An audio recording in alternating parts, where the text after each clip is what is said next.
ஆடு, மாடு, கோழி, மீன் இவையெல்லாம் இறந்தால் அதோட பிணத்தை எவ்வளவு காசு கொடுத்தும் வாங்க ஆட்கள் இருக்கிறார்கள். ஆனால் நீங்கள் இறந்தால் சும்மா கொடுத்தால் கூட எவரும் உங்கள் பிணத்தை வாங்க மாட்டார்கள். நீங்கள் ஆசையாக கட்டிய சொந்த வீட்டிலேயே அதிகபட்சம் 24 மணி நேரம்தான் உங்களுடைய பிணம் கிடக்கும். நீங்கள் வாங்கிய பாத்ரூம் கிளீனர் கூட வீட்டுக்குள் இருக்கும், ஆனால் உங்களுடைய பிணம் வெளியே கிடக்கும். இப்படி யாருமே விரும்பாத உடலை வைத்துக்கொண்டு என்னவெல்லாம் ஆட்டம் போடுகிறோம்.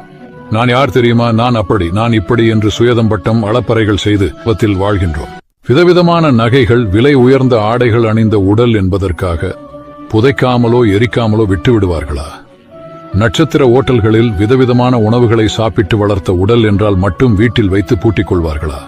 உலக அழகியே ஆனாலும் அந்த உடலை விட்டு உயிர் போய்விட்டால் அது பிணம் என்றுதான் கூறுவார்கள்.